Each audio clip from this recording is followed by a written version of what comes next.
So, good morning to all students.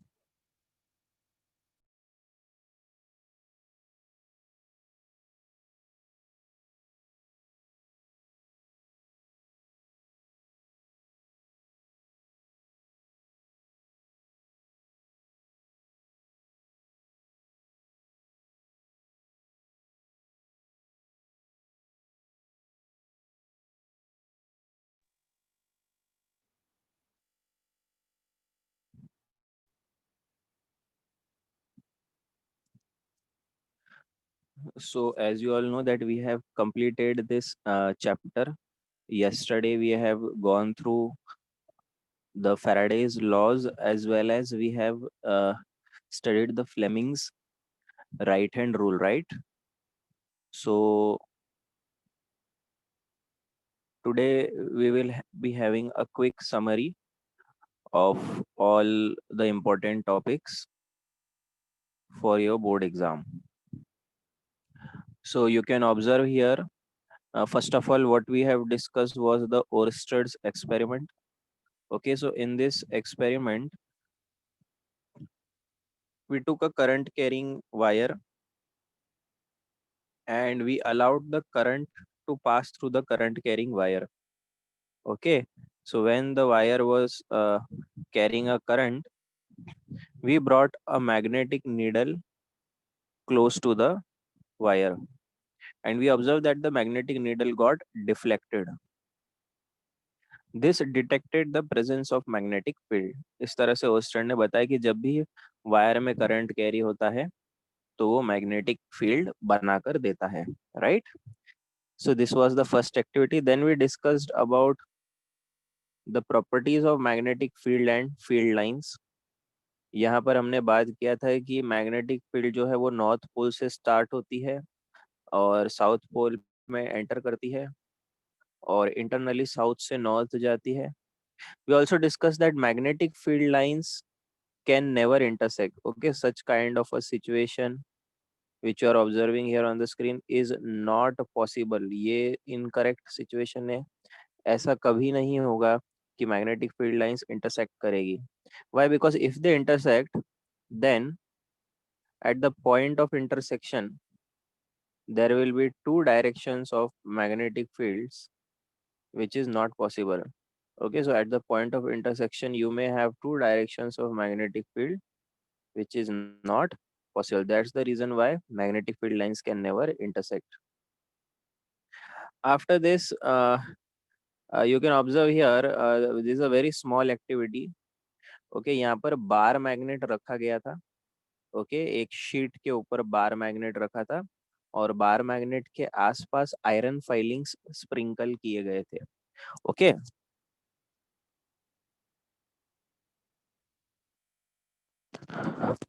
So iron filings जैसे ही sprinkle किए तो iron filings ने अपनी पोजीशंस जो है कुछ इस तरह से अपने आप को उन्होंने रीअरेंज किया. If you observe, the density of iron filings is very high. Okay, near the poles. Poles के पास जो आयरन फाइलिंग्स का जो काउंटिंग है, जो डेंसिटी है, वो बहुत ज्यादा है.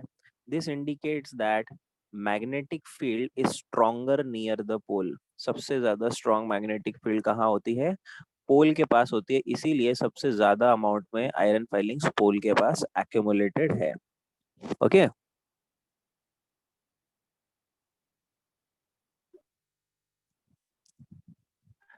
after this we also have seen the diagram of magnetic field of bar magnet. Okay, so bar magnet की जो मैग्नेटिक फील्ड होती है, ये आप देख सकते हो फिगर 13.4 में.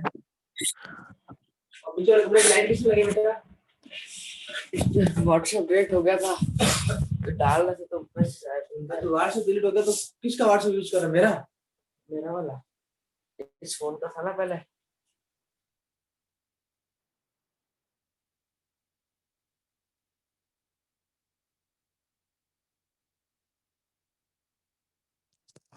Okay,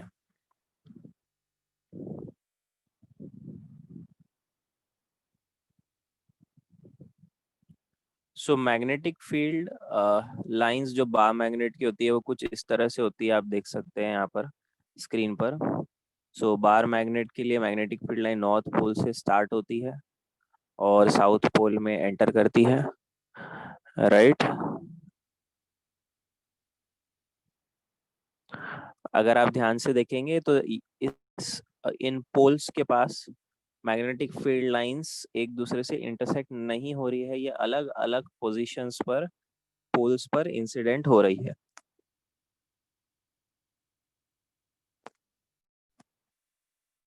Then we discuss about magnetic field due to a current carrying conductor. अब देखिए ये वाला जो एक्सपेरिमेंट है यहाँ पर, इस एक्सपेरिमेंट में बहुत ही सिंपल तरीके से ये चीज बताई गई है। ये मैंने आपको नोट में पॉइंट भी लिखवाया था कि जब भी आप कंपास को वायर के पास लाते हैं, the deflection in the needle was found to be tangential. हर वक्त डिफ्लेक्शन इन द नीडल कैसा था? टेंजेंशियल था to an imaginary circle drawn in a plane perpendicular to the wire.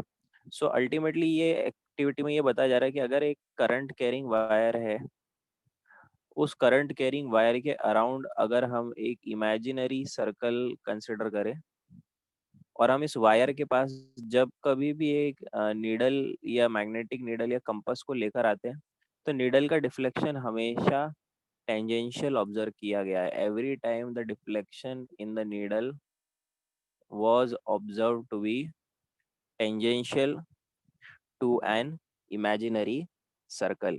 Correct. So ये ऑब्जर्वेशन आपको याद रखना है, ये मैंने लिखवाया भी था। After that we have also seen this particular activity जहाँ पर हमने कार्डबोर्ड के ऊपर आयरन फाइलिंग्स को रखा था और उन्हें जेंटली टैप किया था। करंट पास करने के बाद जेंटली टैप करने के बाद हमने ये ऑब्जर्व किया है that iron filings arranged in the shape of concentric circles of increasing radii, right? इस तरह से आयरन फाइलिंग्स ने खुद को रीअरेंज किया था। तो इस एक्सपेरिमेंट से हमने ये कंक्लूड किया था that magnetic field lines around a straight wire are always in a shape of circle. तो स्ट्रेट वायर के अराउंड जो मैग्नेटिक फील्ड होती है, it is always in a circular shape. अब सर्कल के दो डायरेक्शन होते हैं, या तो सर्कल मैग्नेटिक फील्ड जो है क्लॉकवाइज हो सकती है या एंटी क्लॉकवाइज हो सकती है, राइट। सो मैग्नेटिक फील्ड की डायरेक्शन को डिटरमाइन करने के लिए हमने एक रूल देखा था which is the right hand thumb rule, right. Now as per this rule, stretch your thumb in the direction of current. Okay, stretch your thumb of your right hand in the direction of current, then the curled fingers point to the direction of magnetic field. Okay, then curled fingers point to the direction of magnetic field. ये चीज हमने right hand thumb rule में देखी थी। फिर straight wire के लिए तो हमने देखा कि मैग्नेटिक फील्ड किस तरह से होती है। फिर हमने देखा था कि सर्कुलर वायर के लिए मैग्नेटिक फील्ड लाइंस कैसी होती है। So we also drew a diagram of magnetic field due to current carrying circular wire. Okay, अगर आप ध्यान से देखेंगे सर्कुलर वायर के सेंटर के पास मैग्नेटिक फील्ड लाइंस जो है ऑलमोस्ट स्ट्रेट हो जाती है। Okay, so magnetic field line near circular wire is almost in a straight shape, right. ये डायग्राम भी हमने ड्रॉ किया था। ओके, अब देखिए यहाँ पर नेक्स्ट जो हमने बात की थी, we talked about solenoid, right. So solenoid की मैग्नेटिक फील्ड अगर आप देखेंगे काफी हद तक it is similar to that of a bar magnet. So the magnetic field of solenoid is similar to bar magnet. फिर हमने उसके बाद इलेक्ट्रोमैग्नेट्स भी देखा था which is the application of solenoid. So ये डायग्राम्स, दोनों डायग्राम्स यहाँ पर इंपॉर्टेंट हो जाते हैं, सिर्फ डायग्राम्स पूछे जाते हैं यहाँ से। फिर देखिए एक एमसीक्यू आप देख सकते हैं स्क्रीन पर।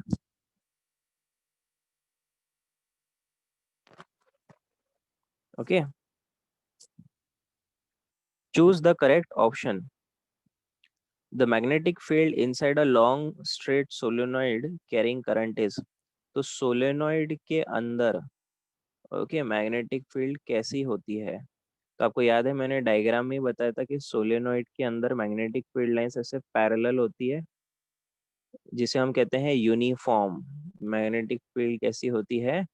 Magnetic field is always uniform inside the solenoid, right. ये चीजें हमने देखी थी। तो अगर आप देखोगे पहला ऑप्शन है magnetic field inside solenoid is zero, ये ऑप्शन गलत है। As we decrease as we move towards its end it decreases, ये भी गलत। It increases as we move towards end, ये भी गलत। ऑप्शन डी जो है वो करेक्ट ऑप्शन है।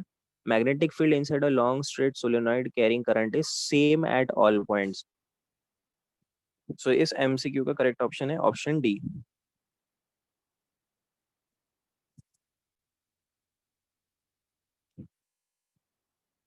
Then we also discussed about the Ampere's experiment, जहाँ पर हमने ये देखा था कि जब भी आप किसी करंट कैरिंग रॉड को मैग्नेटिक फील्ड में रखते हो तो वो रॉड क्या एक्सपीरियंस करता है? फोर्स एक्सपीरियंस करता है। ओके, ये इस एक्सपेरिमेंट में हमने देखा था। हमने ये भी देखा था कि जब मैग्नेट के पोल्स को हम रिवर्स करते हैं तो रॉड पर लगने वाले फोर्स का डायरेक्शन रिवर्स हो जाता है। अगर हम रॉड में पास होने वाले करंट के डायरेक्शन को रिवर्स कर दे तो तब भी रॉड पर लगने वाले फोर्स का डायरेक्शन क्या हो जाता है? रिवर्स हो जाता है। ये सारे फैक्ट्स हमने यहाँ पर देखे थे।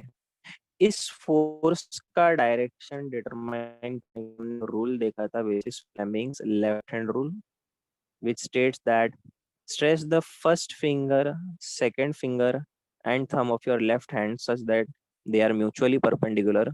If first finger points to the direction of magnetic field, second finger to current, then thumb points to the direction of motion. ये हमने देखा था in the Fleming's left hand rule, बहुत इंपॉर्टेंट रूल है यहाँ पर, correct. Then based on Fleming's left hand rule we discuss the concept of electric motor. So electric motor का principle क्या है? Electric motor works on the principle that a current carrying armature experiences a rotating force inside a magnetic field. ये इसका principle of working है। Okay, current carrying armature experiences और rotating force inside the magnetic field. जब भी आप किसी rectangular coil को, जिसे हम आर्मेचर कहते हैं, जब भी आप ऐसे आर्मेचर को या रेक्टेंगुलर कॉइल को करंट दोगे और उसे मैग्नेटिक फील्ड के अंदर रखोगे तो वो रोटेट होना स्टार्ट कर देगा। ये इसका प्रिंसिपल ऑफ वर्किंग है। इस डायग्राम में सबसे इम्पोर्टेंट पार्ट है ये स्प्लिट रिंग्स, जो आप देख सकते हो ब्राउन कलर के जो स्प्लिट रिंग्स है। स्प्लिट रिंग्स का क्या रोल होता है? It helps to reverse the direction of current in the arms of armature. तो स्प्लिट रिंग जो है आर्मेचर के आर्म्स में करंट के डायरेक्शन को रिवर्स कर देता है, जिस वजह से हर बार आर्मेचर रोटेट होना स्टार्ट कर देता है, right. Then we talked about the concept of electromagnetic induction, जहाँ पर मैंने आपको बताया था कि इंडक्शन का मीनिंग क्या होता है। सो इंडक्शन का मीनिंग होता है प्रोडक्शन या फिर जनरेशन। ओके, सो इंडक्शन का मीनिंग प्रोडक्शन या फिर जनरेशन होता है। इलेक्ट्रोमैग्नेटिक का मतलब होता है current due to changing magnetic field. Electromagnetic का मतलब होता है current due to changing magnetic field. So ultimately electromagnetic induction का मीनिंग होता है production of current due to changing magnetic field, production of current due to changing magnetic field. Then we talked about the Faraday's experiment, जहाँ पर हमने एक solenoid लिया, एक galvanometer लिया। ओके, सो याद रखना कि ये जो हमारा आप ये गैल्वेनोमीटर देख रहे हो यहाँ पे, ओके, ये एक ऐसा इंस्ट्रूमेंट है that can detect the presence of current. ये करंट को सेंस करने का काम करता है। अगर किसी वायर में करंट पास हो रहा है तो ये गैल्वेनोमीटर का नीडल डिफ्लेक्ट होगा करंट के प्रेजेंस में। Okay, it would start to deflect. So अगर ये गैल्वेनोमीटर का नीडल डिफ्लेक्ट होता है, it indicates that there has been a current that has pass through it और थ्रू द सर्किट। करंट को डिटेक्ट करने का काम करता है। तो इस एक्सपेरिमेंट में हमने देखा था कि जैसे ही बार मैग्नेट का नॉर्थ पोल हमारे कॉइल के पास आता है, the galvanometer needle deflected towards right side. Okay, फिर हमने देखा था कि जैसे ही नॉर्थ पोल दूर जाता है तो galvanometer needle got deflected for a moment towards left side. तो फैराडे ने कंक्लूड किया कि जब जब मैग्नेट कॉइल के रिस्पेक्ट में मूव करता है तब तब कॉइल के अंदर मोमेंटरीली करंट प्रोड्यूस होता है, for a fraction of a second current produce होना स्टार्ट कर देता है। तो इससे फैराडे ने कंक्लूड किया कि जब जब मैग्नेट की पोजीशन चेंज होगी या मैग्नेटिक फील्ड चेंज होगी तब तब करंट प्रोड्यूस होगा या फिर इंड्यूस होगा। This phenomena is called as electromagnetic induction. Okay, इसी से मिलता जुलता उसने एक और एक्टिविटी की थी फैराडे ने। Instead of taking a bar magnet he took a current carrying solenoid. तो हमें ऑलरेडी पता है कि करंट कैरिंग सोलेनॉइड बार मैग्नेट के जैसी ही मैग्नेटिक फील्ड बनाता है, और इसके पास हमने एक रेफरेंस कॉइल रखा जिसमें हमें करंट डिटेक्ट करना है कि प्रोड्यूस होगा या नहीं। फैराडे ने क्या किया, इस की को किया क्लोज। जैसे की को क्लोज किया, इसने देखा कि गैल्वेनोमीटर का नीडल जो है it got deflected for a moment and it came back to its rest position after deflection. So key close करने से क्या हुआ है, इस कॉइल 1 में करंट पास हुआ और कॉइल 1 की मैग्नेटिक फील्ड डेवलप होने लग गई जो कॉइल 2 से पास होने लग गई। तो जैसे ही कॉइल 1 की मैग्नेटिक फील्ड कॉइल 2 में से पास हुई, सो हमारे इस कॉइल 2 ने करंट प्रोड्यूस किया जो गैल्वेनोमीटर ने डिटेक्ट किया।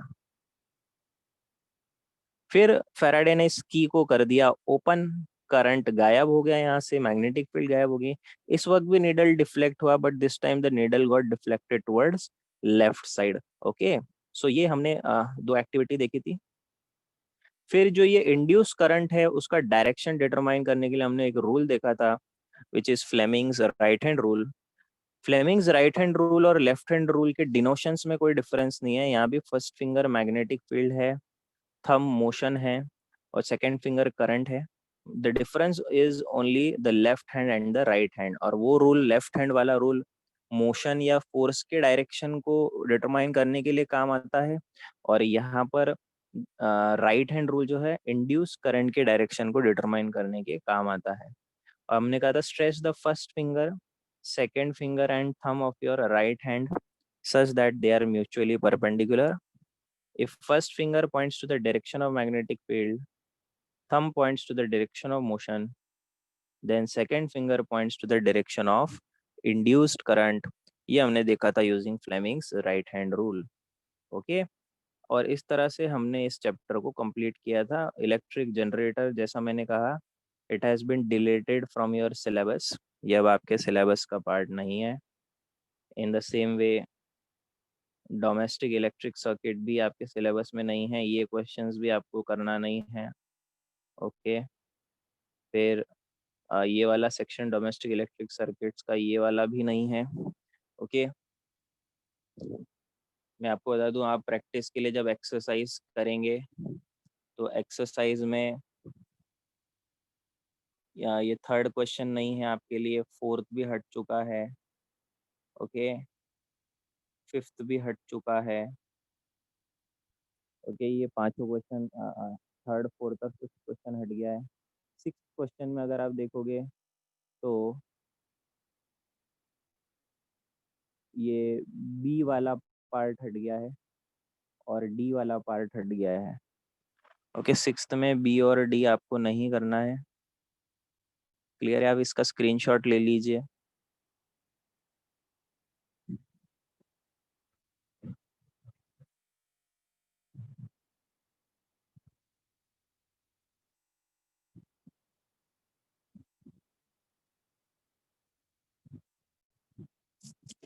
After this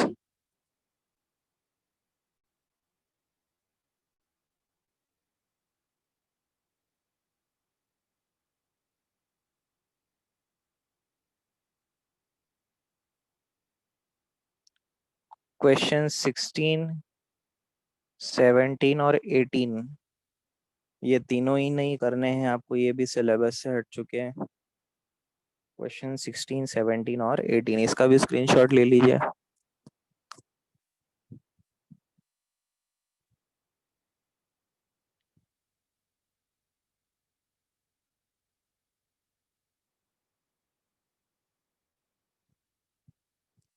okay,